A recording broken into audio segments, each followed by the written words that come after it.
Hello, everyone, and welcome to another very special episode.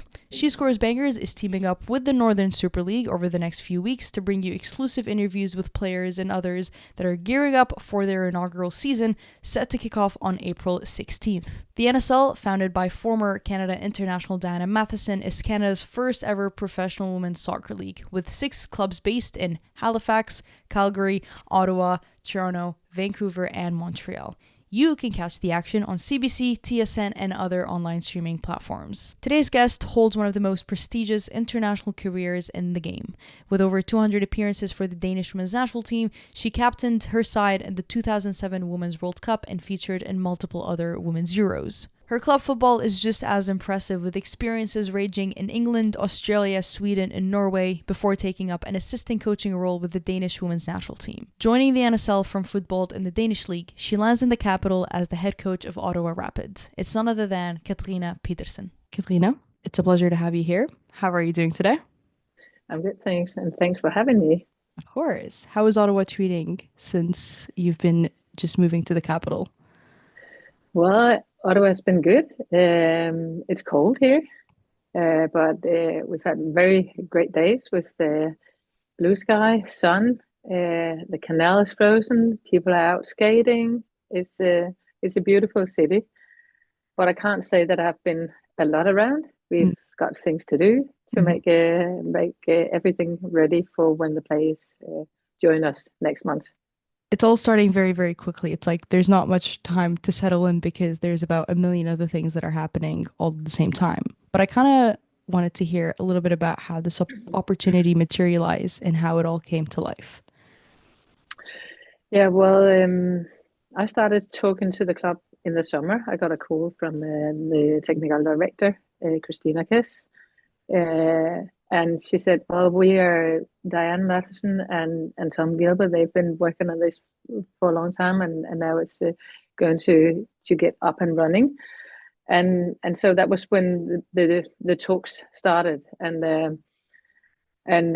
yeah, I was asked if I was interested, or if not, if I had network as well, and kind of the talk kept going on for quite a few months, and to be honest, it was I was very humble, and it was a privilege to be asked, but it was also far away.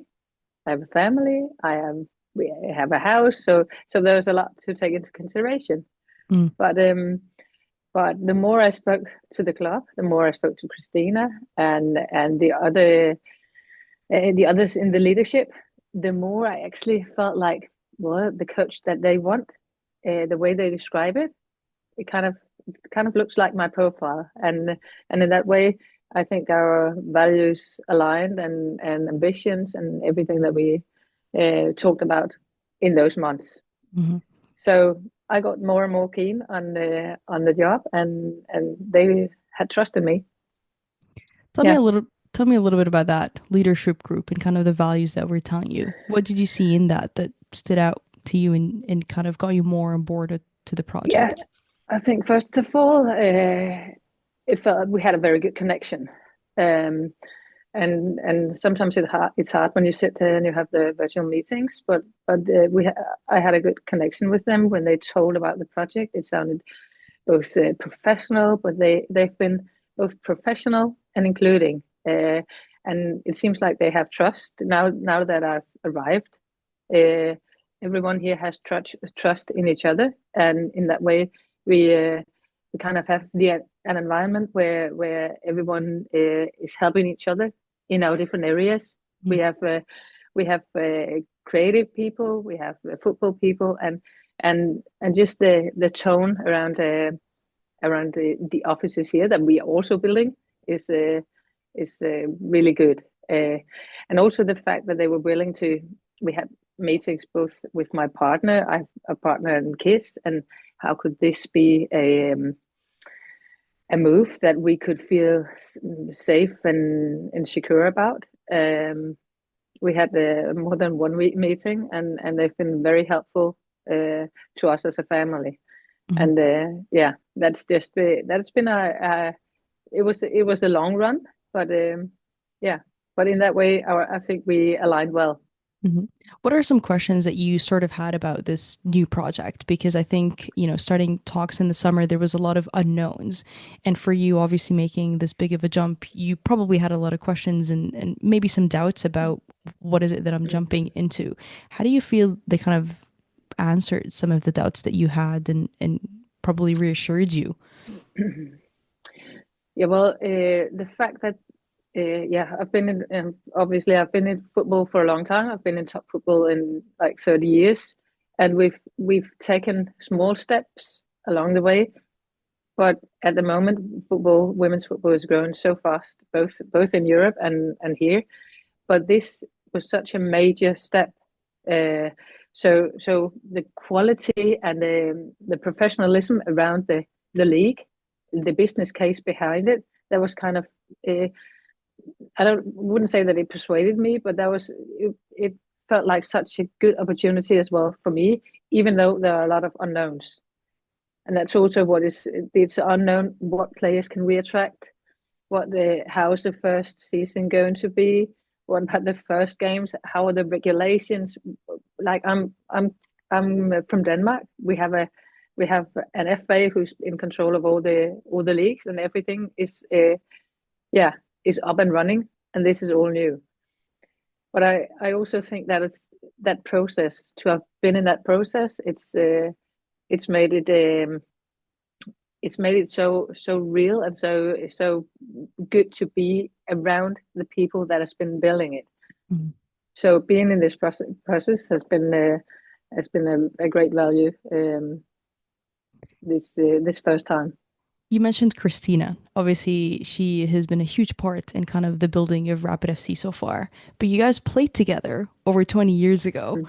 Does that feel like a full circle moment where now you're reuniting with a former teammate, but now on a completely different sort of project?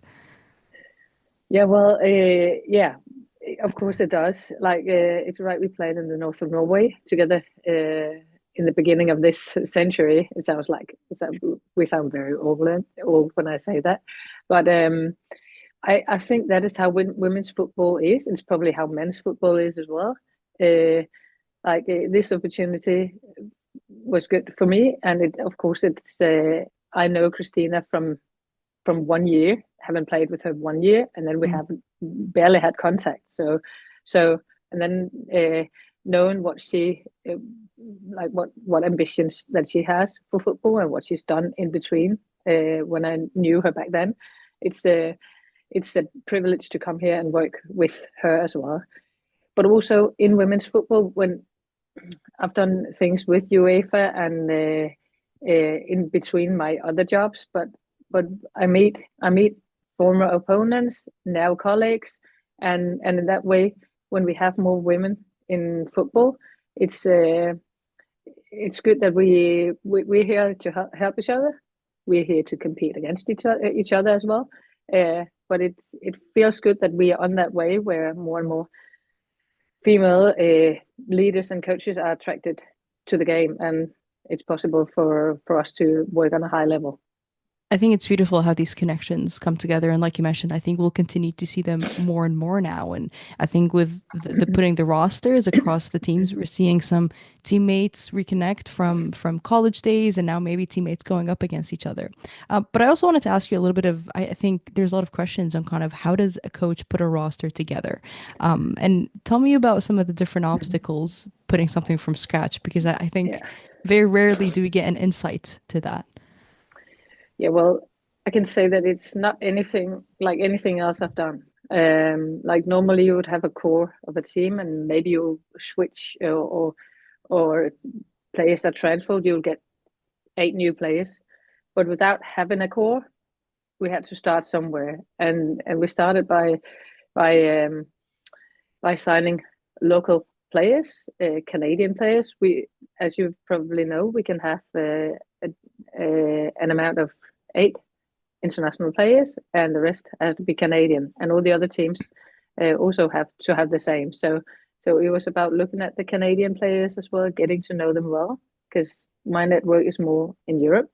Uh, but just also get in contact both with players and agents, and trying to navigate and find out what level can we attract? From what level can we attract players? Mm. And that's been we've seen we can attract top players.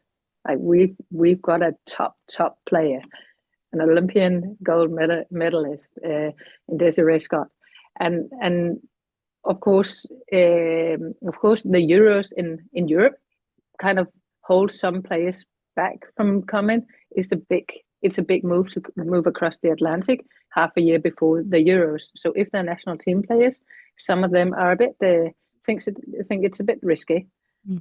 So it's been a journey. It's been a lot of contact with players and agents, and that process has been so exciting, but also hard. But those are some of the obstacles. Not knowing, we can't say as well. We're still guessing. How is the league going to be? What kind of football are we going to play? Mm. Yeah. Does time difference and having to manage your own schedules make sleep tougher? Yeah, I had a period where I was in Denmark working with the rest of the team here.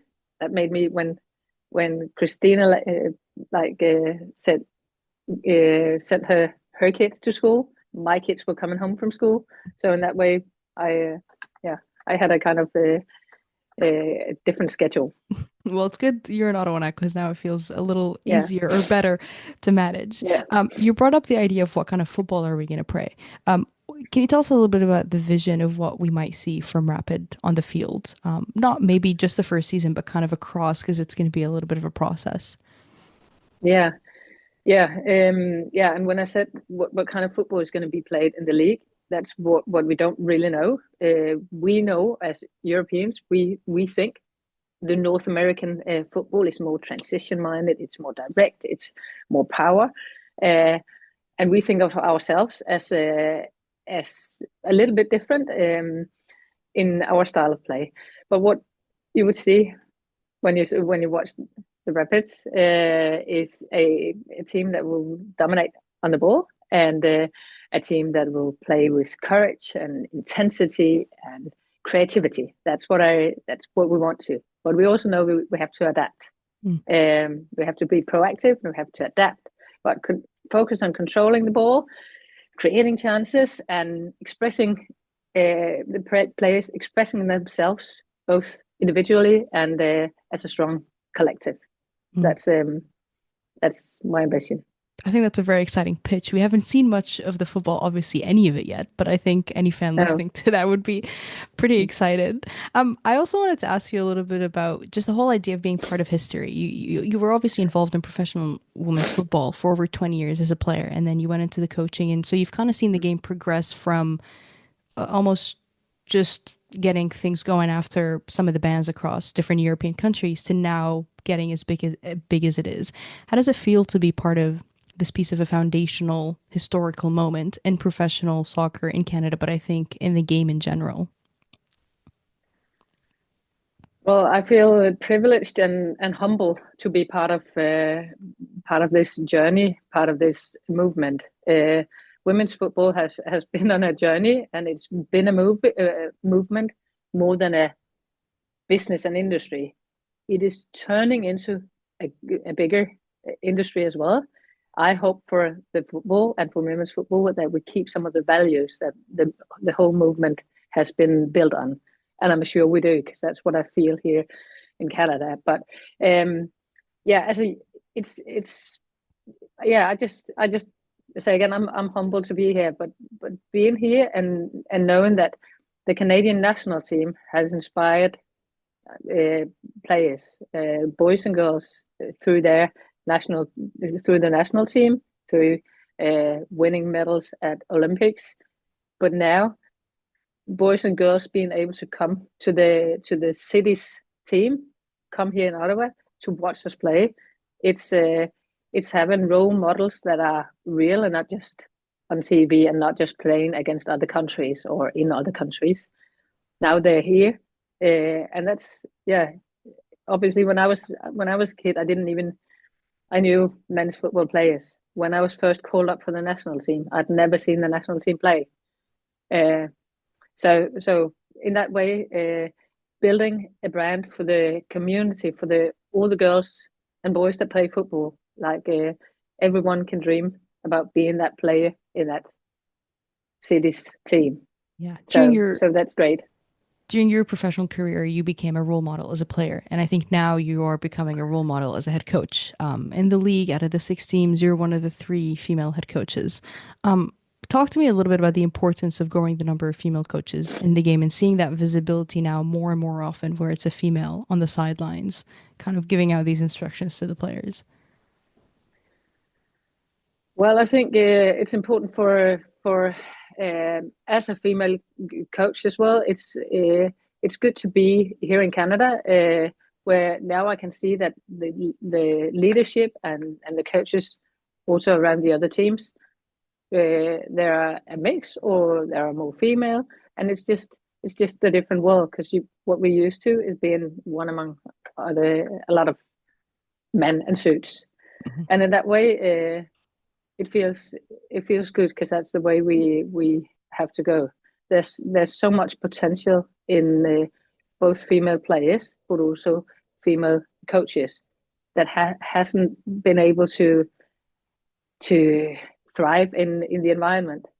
Um, we still want to have we still want to educate more female coaches so that when there is a job, there would be men and a lot of men being having the education and having the experience to take on a job. But more and more women are under education and will get experience, and I think that's that's the best that could happen for women's football and for football in general. Because we know that the diversity, you see that in all the modern countries. Like if you have a board of both young and old members, both men and women, we know that diversity gives something to the quality and to the performance, and that's what we also want to see here. So I'm happy to be here, and I'm happy that we see a lot of female You coaches. you come in with a wealth of experience again as a player and as a coach. Tell me a little bit about, I guess, the challenges or some of the good learning lessons you were able to hone in being an assistant coach for Denmark for quite some time with the national side.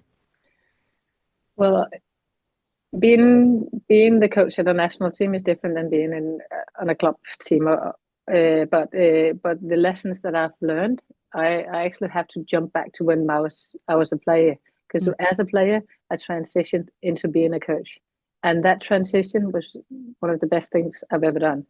Being a coach on the side, I was a coach in the Norwegian uh, elite school, coaching some of the best Norwegians. Like you will know some of them, Karoline Graham Hansen and Emilie Hovey, Mm.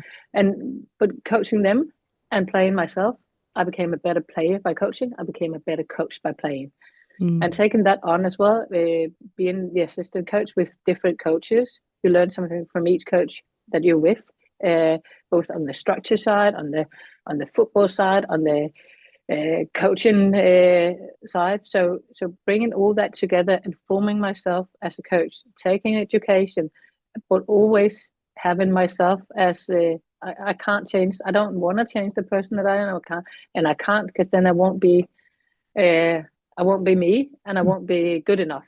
Um, so so I think all that uh, all that experience has kind of uh, like formed me as a coach, and that's what I bring also here when we are starting here from scratch, uh, bringing in staff, finding out what kind of responsibilities can we share, and in that way trying to be open and inclusive, and make an environment where we trust each other and are able to to kind of grow from there. How do you describe yourself as a coach? Well, I I think I'm a coach who likes to build an environment where the players can take ownership of themselves, of their responsibilities, and of their game. Um, when they understand and contribute in that way, it makes their decisions on the pitch better. It makes them perform better, and in that way, I think the environment is very important. Of course, the football side of it, the tactics and everything, that's important. But if I don't have the players, and if they don't listen to each other, if they don't enjoy being together on the pitch, it doesn't matter about the tactics. So knowing football well, knowing people well, but being able to create a high performance environment where players thrive together, and in building relationships, and in doing whatever they can to win the games, win the duels, win the ball back for each other. That's what I kind of focus on. The players are going to enjoy playing together. The fans are going to enjoy watching the players play together. A final question for you here. Do you have a favorite memory playing against Canada? Because I think when the appointment happened, there was a lot of digging of how many minutes did you get to play against Canada? And I don't know if we have a solid number from that, because women's soccer is a little bit muddy when it comes to the numbers from the early 2000s. So is there a favorite fixture you had to play against Canada, or you never actually came up against them? I did play, I think I played 3 games against them. Yeah. I did a bit of digging myself, but you're right. It's hard to find. I could find our lineup. I could, and then I couldn't find the Canadian. I could in a few places, but I actually we had a long period where we didn't play Canada. We've been at some of the same World Cups, but didn't run into each other. I can't say that I have a favorite because we played a game. I think I captained the game. I'm not sure. It doesn't matter. I played the game. We were up 3-0. We were on a winning. We thought we were going to win. We didn't win. We lost 4-3. It was back in Denmark. We played in Copenhagen. Do you remember who the goal scorers were by any chance, or it's just too far of a memory? If I could say Sinclair, that wouldn't be far off, would it? But I can't remember. I remember that Christina Kiss didn't play that game. I was in, and we just talked about the other day, but another one I played with in Norway was Randy Hermes. I remember she played, and Christine Sinclair must have played, and she probably also scored. It's always a safe bet that Christine Sinclair probably scored. It was my best try. She probably, I mean, hopefully now she's obviously a co-owner with the Vancouver Rise, so hopefully she'll be here watching some of the games, Ottawa, Vancouver. I think we'll get to see a lot of Sinky. Katrine, I really appreciate you joining me today, and we look forward to seeing the Rapid kick it off very, very soon. Thank you for having me. It was fun and good to talk to you.